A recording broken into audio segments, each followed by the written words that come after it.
Today guys, we're going to be taking a quick look at the ROG Harpe Ace Aim Lab Edition. This is a pretty nice ultralight ergo mouse from the likes of Asus, and I am actually pretty surprised at how good of quality this gaming mouse is from a company that typically makes high-end monitors, motherboards, and other things, because quite frankly these companies usually do not make elite gaming peripheral products. They usually do a great job at displays and other PC hardware that goes inside of your computer, but not necessarily something that you're typically interacting with hands-on. I'll let you guys get a quick look at it as far as the dimensions. I'll throw them up on the screen for you right now, but this mouse is pretty comfortable. I do have to say that this thing feels great in the hand. The mouse clicks are absolutely insanely good. This uses ROG's micro switches that provide 70 million click lifespan. Super nice crispy tactile switches that are extremely responsive.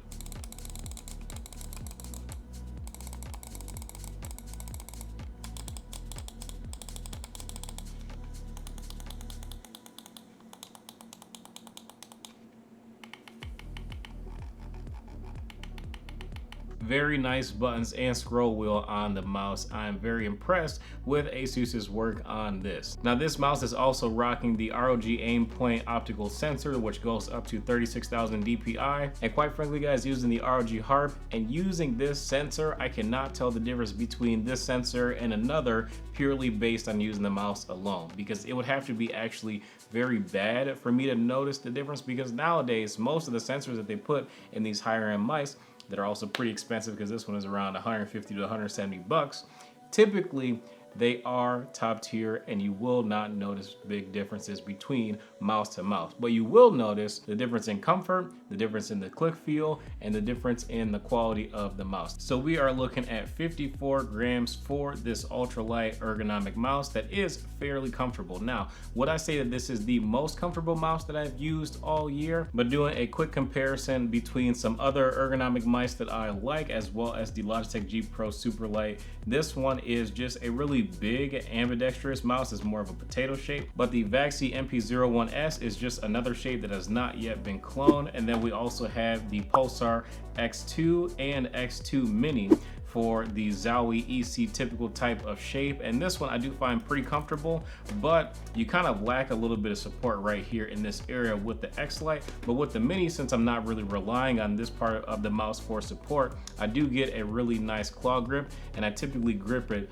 right here in the bottom right side of the palm of my hand, and that kind of gives me some more stability when I'm using this mouse. Now with the ROG Harpe, for example, usually when I grip it, I'm getting a lot of solid contact points, and I don't get any fatigue when it comes to using my outside fingers to grip the mouse for long periods of time. And then I also have a ton of palm support right about here in this portion of my hand, where I do get a very solid grip on the mouse for long term. The MP01S, I am going to be missing some of that support right here, but again, it's going to be a similar story to the X-Lite V2 Mini, where I'm using this part of the mouse where it sticks out quite a bit to get a very solid grip. And I am also getting a lot of coverage right here and here when it comes to having comfort for long-term gaming sessions and using this little bit smaller ergonomic mouse. When it comes to gaming with this thing, I do again get that super locked in feel with the way that I grip it. And quite frankly, it is designed very, very well for long-term use. And honestly guys, I'm really surprised that Aim Labs and Asus was able to come up with such a good concept, because this thing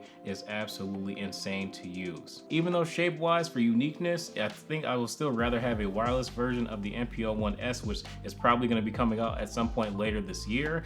The ROG Harpe Ace Edition, if you're looking for a substantially bigger mouse than the MP01S or even the X-Lite or X2 Mini, because even the X-Lite, you don't have support in this area, where with the Asus mouse you do. Now as far as other party tricks with this mouse, you do have one RGB lighting zone up here on the scroll wheel. You can also connect this device via Bluetooth compatibility, built-in DPI button, as well as a pairing button for the Bluetooth for super easy pairing. And you can also store your dongle on the mouse natively as well. So if you want to travel, super easy to just throw the dongle right in the bottom of the mouse so that you don't lose it, and I'm glad to see that. Lastly, as far as everything that you get inside the box, you do have this pretty interesting dongle. Like, you've got this little Asus and Aim Labs inscription on the bottom. Might be a little bit hard to see. I'll try to show it as best as I can, but it's pretty interesting to see. I don't know exactly why they would put this little clip on here. I guess if you wanted to clip it to the end of like your keyboard cable or something so it wouldn't get in the way and it would stay close. And they did package the mouse in this nice little sleeve. You also do have these nice little rubberized mouse grips, and I'm not the biggest fan of mouse grips myself, but